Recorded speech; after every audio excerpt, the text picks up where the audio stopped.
Hello, YNABers. My name is Jesse Meekum, and this is podcast number 397 for YNAB, where we teach you 4 rules to help you stop living paycheck to paycheck, get out of debt, and save more money. Now, I am not meaning to throw my good wife, love of my life, under the bus. Not at all. I apologize. I was just closing up a newspaper. Apologize for that noise. I lost track of what I was doing. In no way am I disparaging my wife. I would never, because she is phenomenal in every sense of that word. She just said something interesting, though, that I wanted to deconstruct without her here to defend herself. I was talking about how our restaurant spending has increased. This was actually a little while ago, not terribly recent, but it's just been simmering in the back of my mind, and I thought it was podcast worthy for you, dear listener. I was talking about how we spend more on restaurants than we used to. And I've been nostalgic on this podcast so many times, it's not even funny.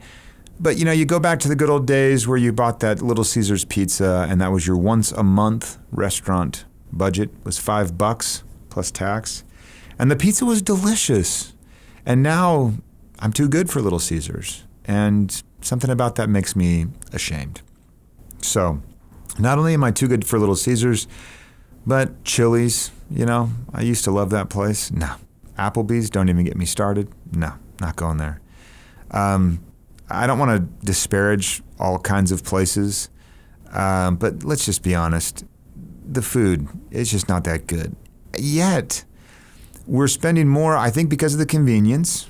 Time gets away from you. Things are busy that evening, try as we might to keep our schedules clear. And you eat out. And we've been eating out more than we used to. And it's not moving the needle on the budget. I'm not talking about it from an actual financial impact sense of the word. It's still, I'll tell you this, we're still doing better than you are. I can almost guarantee it. But still it's climbed. So here we are. And I mentioned that to Julie. I said, man, our restaurant, it used to be low and now it's higher. And she said, well, we could, here's the operative phrase. We could spend less if we wanted to. And I thought, well, that's an interesting rebuttal. That's an interesting way to argue a point. It's just like, well, we could, but we just don't want to. And I just thought, really? Could we?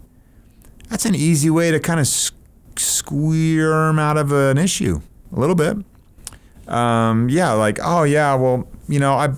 We bought this big old house, and someone comes along and says, wow, that's a great big house. Well, yeah, we could live in a smaller house if we wanted to.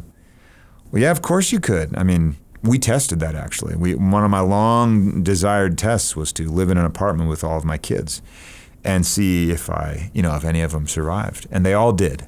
It wasn't nearly as hard as I thought it would be. However, talk is cheap, So you can be doing your budget and you can say, oh yeah, I would spend less on XY hobby if I had to. Or I could spend less on this if I had to. Or we have an emergency fund, but in the event of a real emergency, we would cut back even more if we had to. So would you?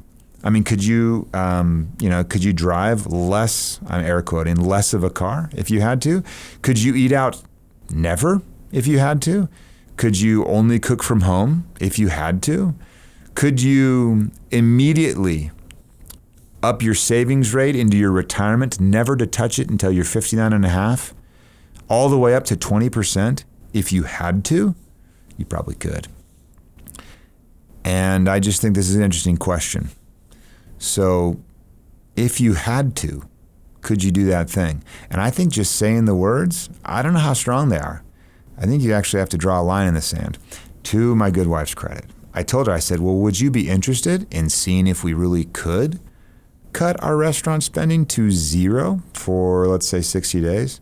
And she said, yeah, I'd be interested in doing that. I think we could do it. Now then you start looking at the months and which month should we do the test, which month would be the easiest, blah, blah, blah. We started having caveats built in between the two of us, not just her. And the timing isn't right for us to try that experiment, 60 days of no eating out. I'm sure some of you have already done that, but I know most of you listening already spend more than we do eating out. I just know it. And that's why I just want to bring up the idea of, if you had to, could you do it? But I want to have it be a question, not a statement of truth. I don't want you to say, Jesse, we could cut back on restaurant eating if we had to. I want you to say to yourself or to your significant other, could we cut back on restaurant eating if we had to? Because then I think it gets interesting. Until next time, follow YNAB's 4 rules and you will win financially. You've never budgeted like this.